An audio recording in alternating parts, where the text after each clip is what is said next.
Eu, antes de preparar essa palavra para hoje, eu fiz uma pergunta a mim mesmo, já sabendo, não com tom de arrogância, mas já sei que o assunto principal da igreja e que deve nortear a pregação da palavra de Deus é Cristo morto e ressurreto, que venceu o pecado através do seu sacrifício. Esta é a mensagem principal do púlpito de qualquer igreja. Pastor, mas não pode se pregar outra coisa? Pode. Desde que no final de tudo, Cristo seja anunciado como o Cordeiro que deu a sua vida em resgate da nossa. Você pode pregar sobre prosperidade, desde que no final de tudo, Cristo seja apresentado como o Cordeiro Pascal. Posso pregar para homens, posso pregar para mulheres, posso pregar para a família, posso pregar para quem for, desde que no final desemboque na pessoa de Jesus Cristo, que é o objeto mais importante da igreja. A gente põe temas nas mensagens só para a gente criar ou construir um caminho aonde a gente quer chegar com os irmãos.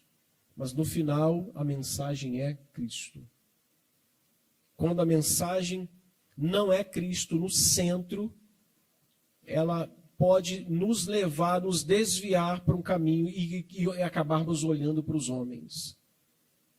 A gente acaba levando a nossa mente a olhar para aquele homem. E perceba, toda vez que você vê um pregador pregando Cristo, a gente não lembra do pregador, mas das suas palavras. O importante não é o personagem ou a personagem que está anunciando, mas a quem ele está anunciando. Eu não lembro o nome do pastor que me deixou em alguns momentos no banco da igreja com a Denise, isso há 20 e tantos anos atrás, com a cara de tacho. Sabe o que é cara de tacho? Se você sabe, me explica depois, que eu não sei. Se você usa essa expressão. Aquela cara de bobo, de criança assim. Eu não lembro o nome dele, mas a mensagem dele não sai do meu coração. Porque ele nos apresentou uma imagem exatamente como o pastor Robson, pregando nesses dias de conferência aqui.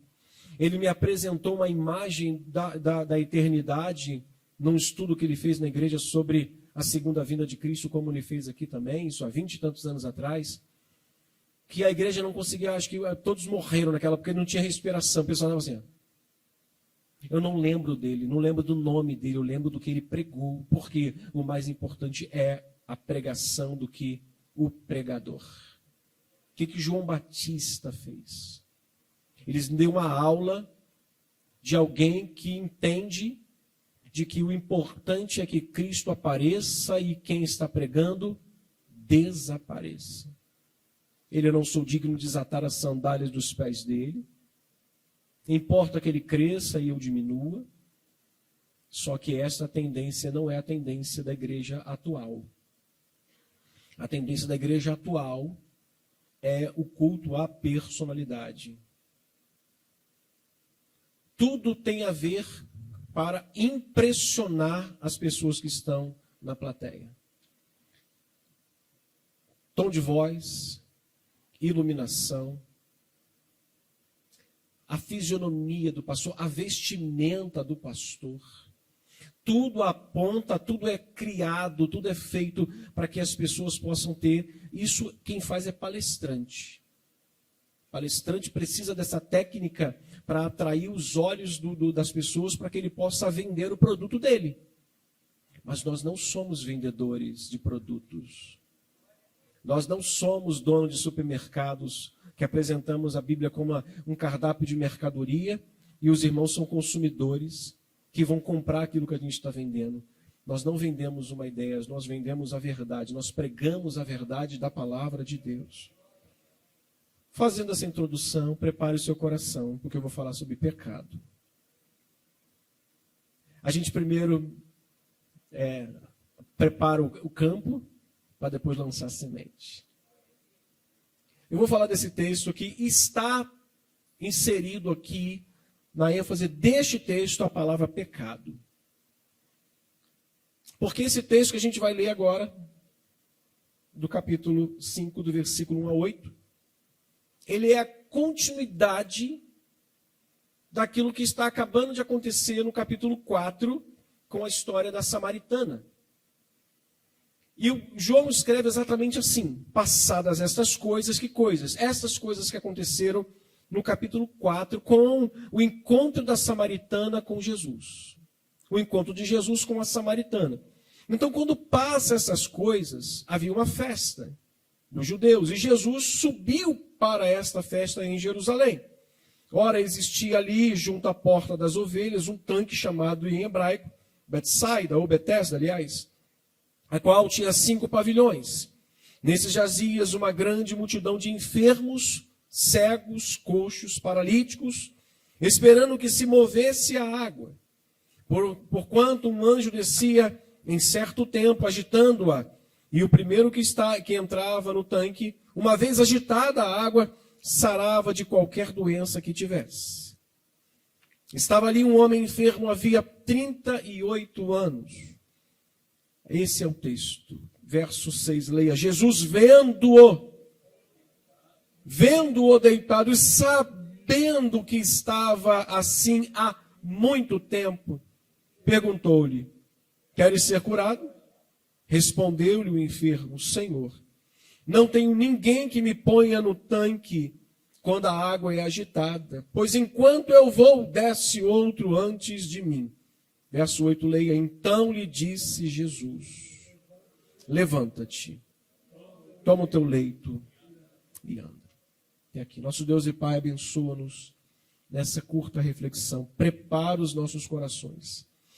Ó Deus, tira todo e qualquer bloqueio crítico do nosso coração, da nossa mente agora, para que possamos sairmos daqui hoje abençoados em nome de Jesus. Amém. Deixa eu destacar rapidinho aqui com os irmãos o que esse texto vai nos mostrar aqui, para que a gente chegue aonde eu gostaria de falar com os irmãos aqui. O texto vai me apresentar primeiro que não está só, João não está informando só a história e a narrativa do paralítico. Ele está linkando uma história com a outra. Ele está unindo a história de uma pecadora que Jesus foi ao encontro dela. O importante destacar que não foi ela que foi ao encontro de Jesus, foi Jesus que foi ao encontro dela. Pastor, isso tem alguma diferença? Total diferença. Na minha oração que agora eu falei que nós não gostamos da ideia.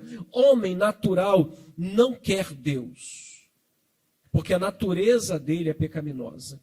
Pedro ilustra isso muito bem falando de uma porca que depois de um bom tempo ela busca o lamaçal, porque é a natureza dela. Dá um banho nela, põe um lacinho, perfuma ela todinha e dá uma volta com ele, solta a correntinha dela. A primeira poça de lama que ela encontrar, ela vai mergulhar, porque ali é o habitat dela. A natureza dela gosta daquilo. Nossa natureza é pecaminosa. Então, essa mulher foi tomar água, foi buscar água, e Jesus foi ao encontro dela. Ele não foi para beber água. Ele foi para buscar aquela mulher e tirá-la das trevas.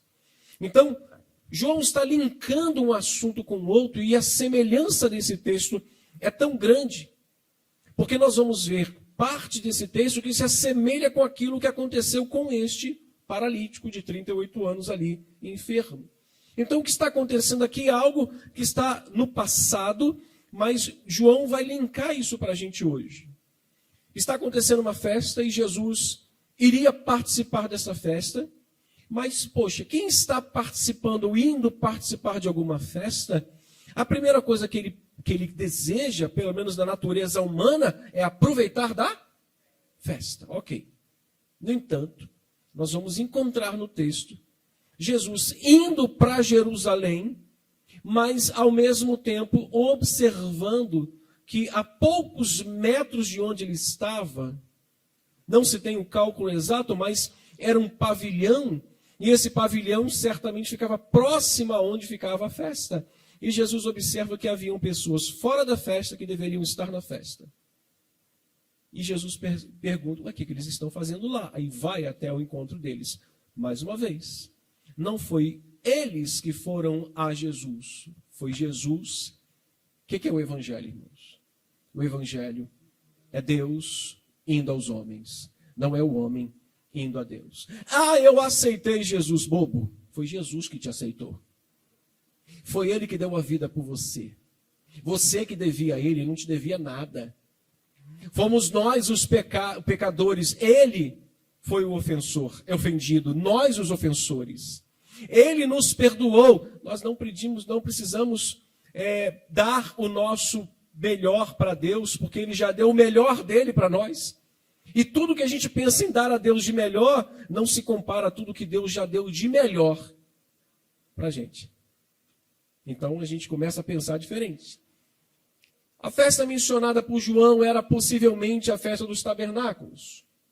Era uma das mais tradicionais do calendário judaico, onde se reuniam durante 7 dias milhares de pessoas, que se aglomeravam entre barracas, cantando, dançando e comendo todos os dias. Era também uma festa onde a presença dos homens, perceba isso, era quase que obrigatória. Era exigido que os homens fossem a Jerusalém para essa grande celebração. Não era aceitável um homem judeu não participar de uma festa do calendário judaico. O tanque mencionado aqui por João no capítulo 5, tinha 5 pavilhões e se localizava fora do ambiente da festa. Ficava ao lado do ambiente da festa, ficava localizado não perto, não dentro, mas do lado do templo.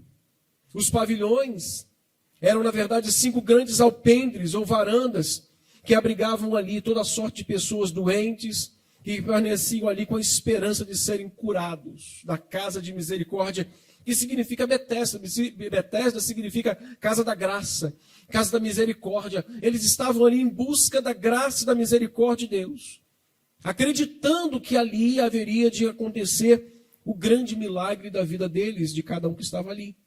Possivelmente a distância entre o local da festa e os pavilhões dos enfermos eram bem pequenos. A distância entre a alegria da festa e a angústia dos que estavam no pavilhões eram tão pequenas. Veja como isso é importante a gente destacar. Como ao mesmo tempo que haviam pessoas celebrando a vida, celebrando a festa ali com os judeus, haviam pessoas a poucos metros, não tendo razão nenhuma para estarem alegres. Quem chega nessa festa? Quem aparece nessa festa? Quem é que tem o olhar diferenciado para o pavilhão ou para a varanda? Será que eram os judeus, os fariseus, os religiosos? Pelo contrário, eles criaram esse ambiente exatamente para que eles não pudessem trazer nenhum tipo de desconforto ou problema para quem estivesse ali, celebrando no dia da festa. Aí a gente segue e vê que Jesus acabava de voltar de uma mais difícil missão que ele tinha. Que ele tinha que, ao mesmo tempo, fazer uma grande obra na vida da samaritana e, ao mesmo tempo, ensinar os seus discípulos. Olha o que Jesus tinha que fazer. Não só curar aquela mulher, libertá-la, mas dar uma aula de altruísmo para aqueles discípulos dele. Porque discípulo de Jesus olha para os samaritanos e os vê com maus olhos.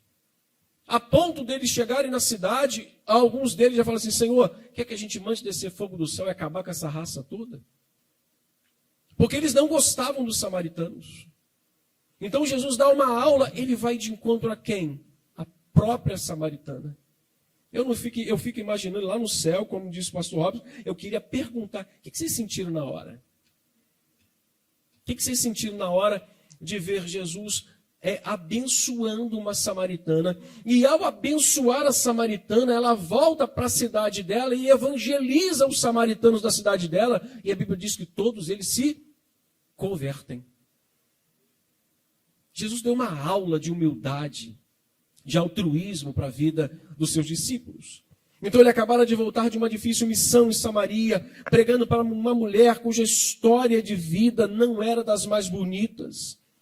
Há uma grande semelhança, irmãos, entre essas duas histórias, a história da mulher samaritana e a história deste homem que está coxo aqui, doente há 38 anos. Primeiro porque tanto a mulher samaritana como o paralítico eram pessoas que viviam à margem da sociedade daquela época.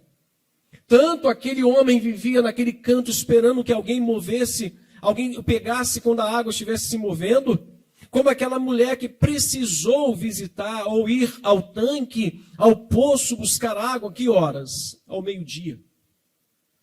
Ambos viviam à margem da sociedade, irmãos.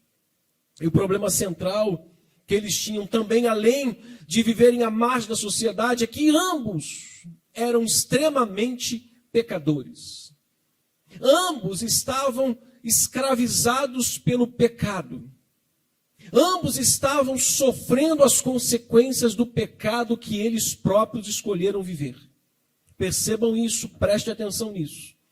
Eles não só viviam à margem da sociedade, ambos estavam enfrentando a consequência de escolhas que tinham feito em suas vidas.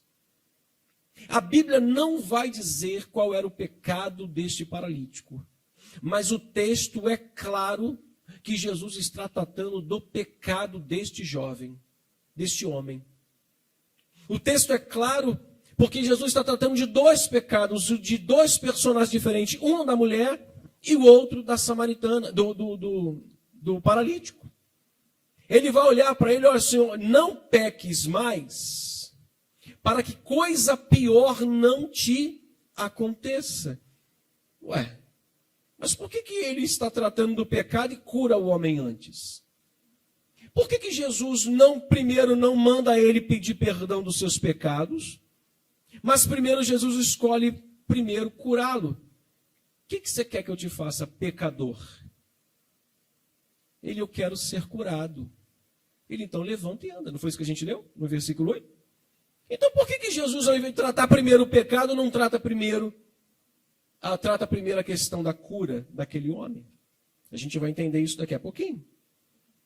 Aquela mulher, irmão samaritano, vivia não só à margem, mas uma vida de exclusão. Porque ela própria o escolheu, irmãos. Eu falo isso com todo carinho, com todo respeito que eu tenho com os irmãos. Mas o texto trata de pecado, a gente não vai falar de misericórdia. Se o texto fala de pecado, a gente não vai falar de obediência. O texto fala de pecado, então nós vamos tratar sobre o pecado. Amém? Dá licença aos irmãos, um respeito, eu falo isso. Então, ela vivia uma vida à margem da sociedade pelas escolhas que ela fez. Ela vivia uma vida de exclusão pelas escolhas que ela fez.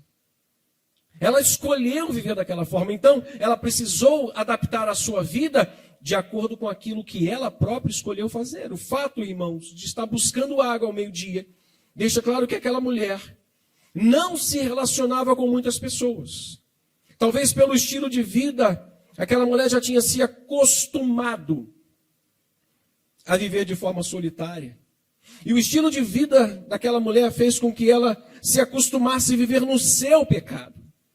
O fato dela estar se escondendo, escolhendo viver daquela forma, acostumou a ela a viver debaixo do jugo do pecado que ela própria estava vivendo, enfrentando naquele momento. E o pecado, irmãos, não só distancia o homem de Deus, ele afasta este pecador de pessoas por vergonha. O pecado é uma parede que embarrera o homem de Deus.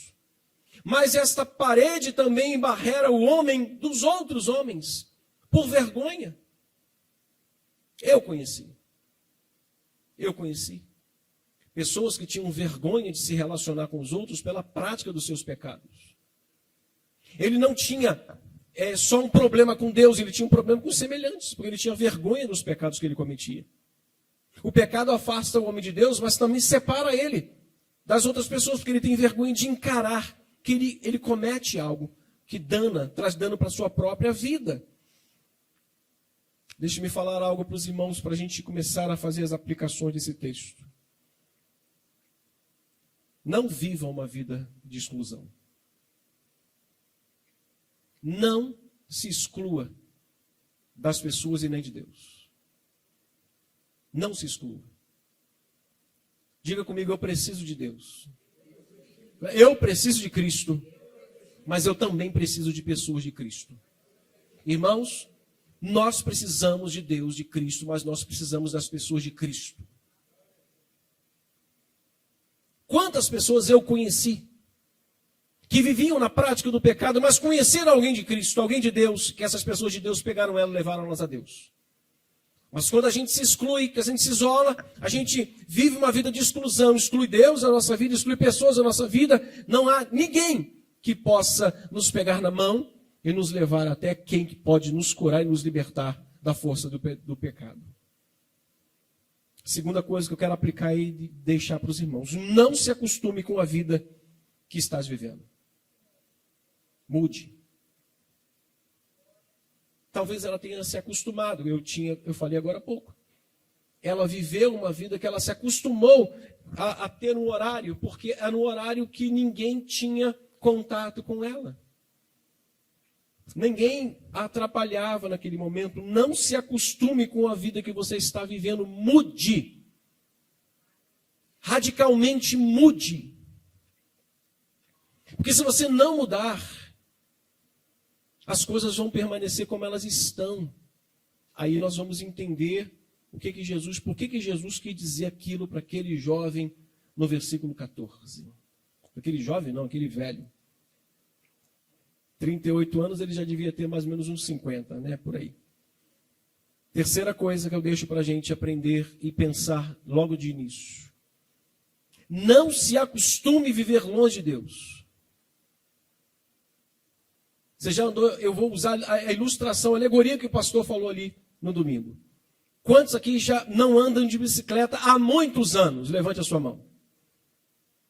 Quantos anos, mais ou menos? Uns 10 anos? Você andar de bicicleta? Se você trepasse numa bicicleta agora, você andaria com segurança? Pergunto para você, tu desceria uma ladeira, a Banguela, depois de 10 anos sem dar uma pedalada? No mínimo, agarrando nos 2 freios ali, ó, né? E com o chinelo no chão, né? E com a adrenalina lá em cima, suando até dentro do ouvido, de medo. Aí, você começa a andar e começa a se acostumar, tua memória começa a vir, você começa a tomar coragem, a ter mais segurança. Daqui a pouco você está até empinando com a bicicleta, andando com a roda só. Quando as pessoas se acostumam a andar longe de Deus, elas perdem os hábitos divinos na sua vida. Quando elas começam a andar longe de Deus, elas perdem os hábitos de Deus na sua vida. Elas perdem o hábito de orar. Elas perdem o hábito de ser misericordioso, humilde, manso, ter domínio próprio. Quando as pessoas se acostumam a andar longe de Deus, os velhos hábitos começam a fazer parte da sua vida. Ela começa a aflorar o cheiro do pecado, e é uma caatinga, meu irmão, que só Jesus na causa. Elas começam a aflorar algo que já estava no mar do esquecimento, mas você pegou a bendita varinha de pescar, foi lá e trouxe ele na unha, e ele está novamente arraigado à tua vida. 3 conselhos iniciais para a gente: não viva uma vida de exclusão. Nós precisamos de Deus e das pessoas de Deus para nos conduzir a Deus. Não se acostume com uma vida vivendo como você está hoje. Não aceite viver essa vida. Mude hoje mesmo. Não sei o que é, mude. E não se acostume a viver longe dele. O problema do paralítico, assim como da samaritana, a semelhança que eu quero traçar, porque João não está desassociando uma história da outra e nem está fazendo com que uma história anule a outra. As histórias são diferentes, mas o problema é o mesmo e a solução também é. Jesus foi a mulher samaritana e Jesus foi quem foi até o paralítico. Jesus usou de compaixão com a samaritana, assim como usou de compaixão com o paralítico. Então, o problema do paralítico, assim como da samaritana, foi que a doença se transformou em um estilo de vida para ele próprio. Para ele e também para ela. Eles se acostumaram a viver longe da celebração. Ele se acostumou a viver longe da celebração. Ele se acostumou a viver aquele peso que ele vivia e ela também. Virou uma prática de vida, irmãos. O pecado, segundo Hernando Dias Lopes, o pecado é um negócio interessante. O pecado é como se fosse aquele camarada que fizesse uma propaganda fraudulenta. Já viu aquele cara que faz uma propaganda mentirosa? Ele promete que aquele produto vai nascer cabelo em 6 meses. Você usa 6 anos e nasceu um fio e ele é branco. E se você pintar, ele perde a força. O pecado é exatamente isso. O pecado é uma fraude. Ele promete alegria e só vem? Ele promete vida e dá em? É isso que o pecado é. O pecado é uma fraude. O pecado é uma grande mentira que as pessoas acreditam nela. O pecado é uma fraude que as pessoas acabam entrando nela. Ah, eu não sabia. Mentiroso. Porque quem não quer a promessa de coisa boa? Agora, deixa eu abrir um parêntese aqui. Se eu chegasse para você agora e falasse que tem carro por R$ 1,99, você acreditaria? Levante a sua mão se você acreditaria. Não? E se eu falasse para vocês que tem casa por R$ 1,99, vocês acreditariam? Não? E se eu falasse que tem 7 carros, 7 motos e 7 casas por R$ 1,99 todo domingo, vocês acreditariam? Então por que tem crente comprando esses benditos ou malditos produtos enganosos que o cara que compra, desculpa, é um burro. É um burro. Porque o cara que vai cair no conto do vigário, legalizado, em rede nacional, é burro. Irmão, não vale a pena você gastar o teu tempo, o teu dinheiro, comprando um negócio que não existe. R$ 1,99, 7 carros. Aí o cara anda assim, com casa, com rampage, não sei o que, mentira. Meu Deus do céu, tem crente que está comprando esse negócio. Todo domingo fica esperando, meu CPF vai aparecer. Vai aparecer nada, rapaz. Vai aparecer nunca. Sabe por quê? Dinheiro fácil não existe. Trabalho é que é bom. Não é não, Vilmar? Lá todo dia no mercado lá, ó. Bota a promoção lá, R$ 1,99. Mas R$ 1,99 é o biscoito creme cracker. Não é o carro. E se não pagar, não leva. Meus irmãos, no momento daquela festa onde todos estavam ali, os homens judeus deveriam estar. Naquela festa, aquele homem permanecia esperando que alguém pudesse colocá-lo no tanque e não na festa. Ele estava desejoso que alguém pudesse chamá-lo e dizer assim, eu estou aqui do seu lado e quando o anjo vier e agitar a água, eu vou pegar e vou colocar. Ele esperava mais por isso do que alguém para pegá-lo e levá-lo para a festa. Pode ser que de repente a minha ideia aqui seja só ilustrativa. E é. A minha ideia não é literal, a minha ideia é ilustrativa.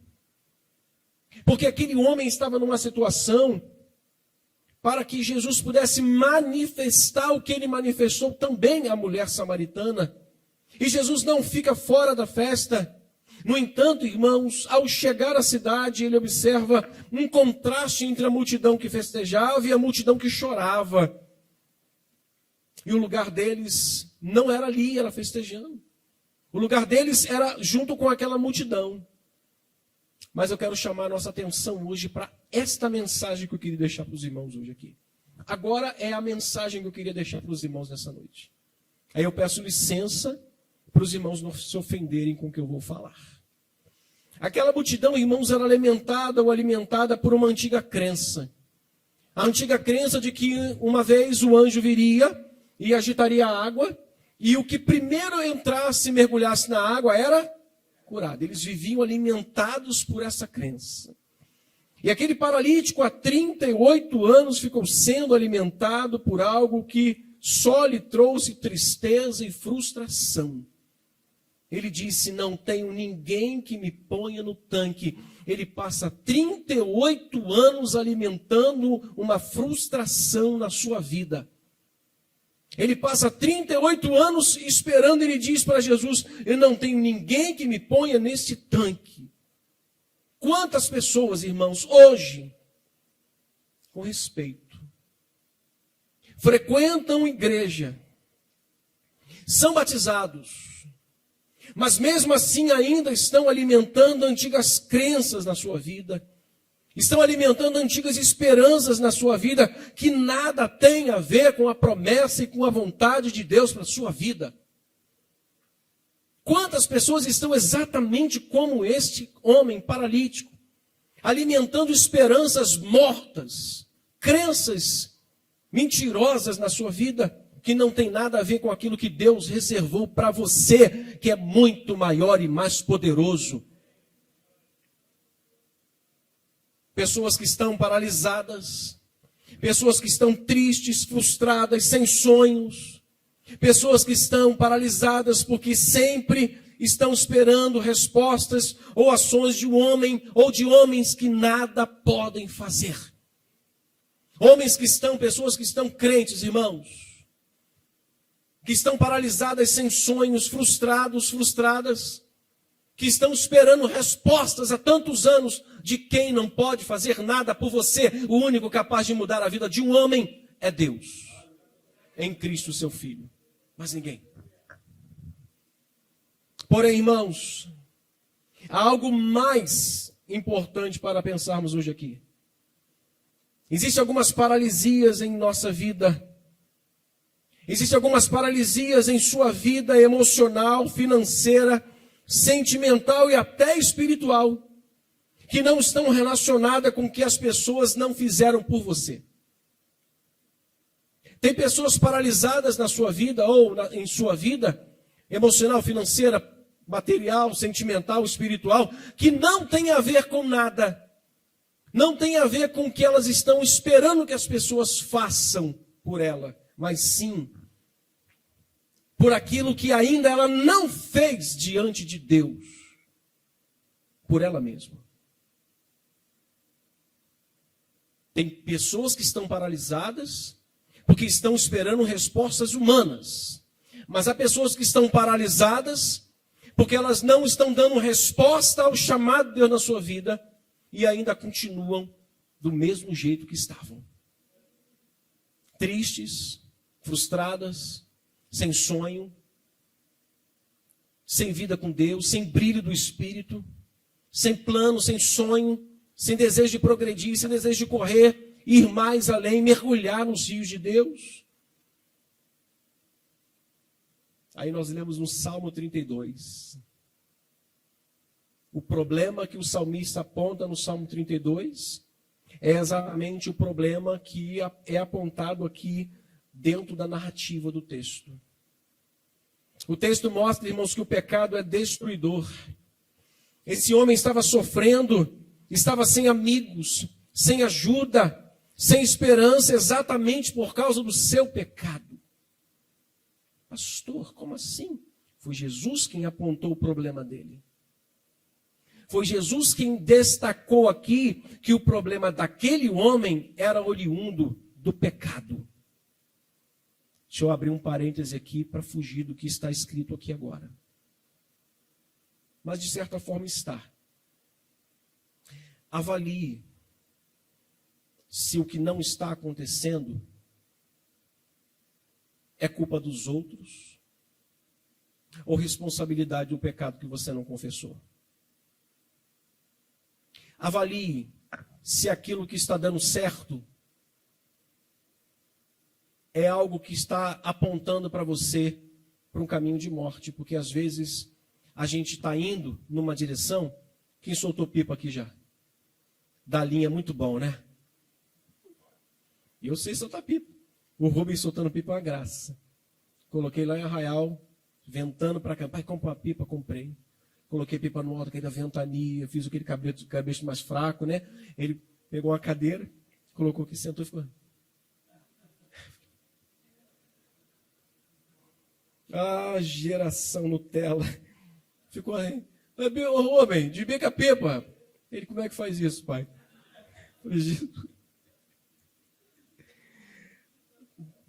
É bom demais dar linha na pipa, né? Tu catar o cara lá embaixo, né? O cara mandou lá um dezão, um tubo, e tu pegar lá na mão dele. Minha casa do meu pai era 3 andares, né? São 3 andares. Aí eu subia no 3º andar, em cima da caixa d'água, e eu tinha um bambu. Eu tinha um bambu de 3 metros, 4 metros, e ficava assim, atrás da caixa d'água. Quando o cara passava com a linha perto da caixa d'água, eu fazia assim. Dava um arrancão, roubava a linha pipa dele. Quantos fizeram isso aqui também já? Já roubaram a linha dos outros? Mas só 3 pecadores, só. Quantos aqui já roubaram a linha dos outros? Já deu rapa lá na linha, já deu rapa lá na... É do teu tempo, Renan? Já deu rapa lá na bola de gude? Já deu, varão? Já deu rapa na bola de gude lá? Pegava aquele gurizinho assim, pequenininho. Aí falava para ele assim, vamos jogar aí, valendo 30 aí. A gente casava 30 gude lá. Aí o moleque, pá, te matava. Aí, olhava assim, é o rapa. Eu já fui moleque, rapaz, eu já brinquei demais. Já brinquei muito. Deus está dando linha. Deus está deixando as coisas acontecerem. Mas está dizendo. Irmãos, o texto mostra que o pecado é destruidor e este homem está sofrendo sem amigos, sem ajuda, sem esperança, exatamente por causa do seu pecado. O texto diz que Jesus sabia a quantidade de tempo que aquele homem estava doente, como também a causa da sua doença. Olha o versículo 6. O que diz o verso 6? Leia você bem alto. Jesus, vendo-o deitado, que estava assim há muito tempo, perguntou-lhe, queres ser curado? Verso 14, olha como é que ele sabia o tempo, mas também sabia o porquê. Mais tarde, Jesus encontrou no templo e disse, olha, que já estás curado. O que Jesus vai dizer para ele? Não peques mais, para que não te suceda coisa pior. Ele não só sabia o tempo que aquele homem estava enfrentando aquela doença, mas o motivo pelo qual ele estava enfrentando aquela doença. Isso nos leva a pensar de que pecado perdoado é pecado que Deus bota no mar do esquecimento. Só que tem um negocinho chamado consequência. E esse rapaz estava vivendo a consequência do seu pecado. Agora, naquele momento que Jesus cura ele e o perdoa, o seu pecado é lançado no mar do esquecimento e ele não se lembra mais dele. Irmãos, de igual forma, ele conhece as nossas dores, como conhecia as dores e o tempo que aquele homem estava vivendo. Ele conhece as nossas dores, ele conhece as nossas angústias. Olhe para mim, preste atenção. Ele conhece o nosso vazio interior. Ele conhece as nossas crises pessoais. Ele conhece nossa vida inteira. Você não precisa escrever um livro para entregar para Jesus e falar assim, Senhor, esse aqui é a minha vida. Não precisa. Ele conhece tudo, como também conhece as nossas falhas e os nossos pecados, que em alguns casos são responsáveis por tudo isso. Por tudo isso. Esse é o resultado do pecado, irmãos. Anos se passam, ou se passavam, e ele continuava entregue à sua crença, sem nenhum resultado e ajuda na sua vida. Como eu disse mais cedo, Hernando Dias Lopes diz que o pecado é uma fraude. Promete prazer e paga desgosto. Promete liberdade, mas escraviza. Aponta o caminho de vida, mas no seu fim vai gerar morte. O problema do sofrimento apresentado no texto, irmão, sem dúvidas, era o pecado. É Jesus quem aponta isso. Mas o ponto alto do texto é que João deseja mostrar o divino conhecimento e a compaixão de Jesus por todos os pecadores. O pecado é apresentado, mas depois do pecado apresentado, João tem o dever de apresentar aquele que perdoa os pecados. Irmãos, e Jesus não só viu as consequências do que o seu pecado, o pecado daquele homem no passado, mas também viu o que lhe poderia trazer no futuro daquele homem. Por isso ele se apresenta àquele homem e pergunta para ele: queres ser curado? Ele diz: sim, eu quero. Ele foi curado. Mas depois Jesus vai encontrar com ele dizendo: vejo que você foi curado. Mas uma coisa eu te digo: não volte à vida passada, para que não te aconteça coisa pior. Não te aconteça algo um pouco mais grave. Jesus vê todas as coisas, irmãos. Diga comigo: Jesus vê todas as coisas. Jesus olhou para a mulher samaritana e viu que ela tinha uma vida de adultério. Ela não era adúltera. Ela era uma mulher adúltera. Então Jesus vê todas as coisas. Ele viu aquele homem que cometeu um pecado no passado, que estava lhe trazendo problemas no presente, que poderia causar futuros problemas lá na frente. Ele viu a mulher samaritana e viu que ela vivia numa prática de adultério. Jesus olhou para a mulher samaritana e viu isso. Jesus viu amor pelas riquezas no coração do jovem rico. Ele vê todas as coisas. Diga comigo: ele vê todas as coisas. Ele viu a falsidade de Judas andando do seu lado. Ele viu também, irmãos, a sede de conhecimento que havia no coração de Zaqueu. Ele olhou para Zaqueu e disse: Zaqueu, desce depressa, me convém pousar na sua casa. Porque ele viu que no coração de Zaqueu tinha sede por Deus, tinha paixão, ele queria ver Jesus. E ele desceu daquele lugar. Viu também, irmãos, o arrependimento sincero do ladrão da cruz. Viu o clamor sincero de uma mãe, lá, Ciro Fenícia, pelo seu filhinho, sua filha que estava doente, quase à morte. Ele vê todas as coisas. Ele vê todas as coisas, irmãos. Então, como nós podemos finalizar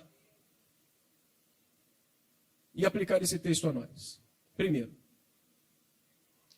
esse texto a gente pode aplicar da seguinte forma: esse serviu para quê? Para você ser curado e aprender isso. Para você ser curado, será preciso identificar e confessar os seus pecados. Amém ou não amém? Não gosto dessa frase, não. Essa frase é horrível. Essa frase é horrível. É de um político da cidade aqui. Amém, irmãos? Para recebermos cura. E eu não estou dizendo de cura física, não. Estou dizendo da maior doença do século. Que não é AIDS, não é Covid, e nem o que vai vir por aí. É o pecado. Essa é a doença mais grave que existe na face da terra. Será preciso identificar e confessar seus pecados. O que o Vilmar leu? Enquanto calei os meus pecados, envelheceram os meus ossos pelos meus constantes gemidos, dia e noite. O cara não prospera. Anda com o freio de mão puxado. Anda com a bola de ferro no pé. Consegue viver, consegue fazer muita coisa, mas não prospera, não caminha, não tem brilho. Está sem Deus. E Paulo vai mostrar um homem sem Deus lá em Efésios 4 e 5. Anda sem entendimento, sem sabedoria, sem domínio próprio, sem mansidão. E ele vai mostrar um homem cheio de Deus. Ele vai mostrar em Efésios 4 e 5. Um homem que expressa Deus, que tem Deus na sua vida, que deixou Deus ser o comandante da sua vida. Segunda coisa, é como podemos aplicar esse texto: não se envergonhe de apresentar as suas fraquezas diante de Deus. Mas será que Deus vai entender, meu irmão? Antes de você saber pensar qualquer coisa, Ele já sabe. Tem gente que não quer mostrar sua fraqueza para ninguém. Eu também acho certo. Olhe para mim. Não deixe o inimigo ver a tua fraqueza. Tem gente que... Eu aconselhei. Tinha uma irmã que chegava em casa e ela mostrava sempre sua fraqueza para o seu marido. Seu marido já estava no processo de sair de casa e ele se aproveitava daquilo. Eu falei, não deixe ele ver sua fraqueza. Mostre para ele uma outra mulher. Diga para ele o dia que você sai de casa, novamente para se encontrar com a adúltera, você quer que eu coloque a sua roupa na sua mãe ou no portão? Ela, pastor, mas eu falo isso? Eu falei, fala ou continua vivendo do jeito que você está vivendo. O que aconteceu? Ela falou. Sabe o que aconteceu? Ele não foi para a rua naquela noite. Mas ela ficou 5 anos sem falar comigo, com raiva de mim. Lá no Alvorada, uma vez ela chega na igreja, com uma criança no colo e a filha adolescente. Eu lembrei dela, mas não sabia quem era o marido. Eu imaginei, poxa, Deus recomeçou a vida dela, restaurou a vida dela com outra pessoa. E ela, quando veio, acho que a Lúcia vai lembrar, quando eu vim apresentar a criança, eu falei, poxa, parabéns, Deus fez com que você recomeçasse a sua vida. Não, pastor, é o mesmo marido. E por isso que eu vim aqui apresentar o meu filho nesta igreja com o Senhor, porque aquele dia eu disse para ele isso. E ele não saiu de casa. Eu falei, se você sair de novo, eu ponho a tua roupa na rua ou na casa da sua mãe. Meu casamento é para a vida toda. Se converteu, reconheceu o evangelho e ela me deu a alegria de apresentar o filho dele. Não mostre a sua fraqueza para ninguém, mostre a sua fraqueza para Jesus. Amém, irmãos? Finalizo. Não faça de conta. Não faça de conta que a atual condição de sua vida hoje nada tem a ver com o pecado.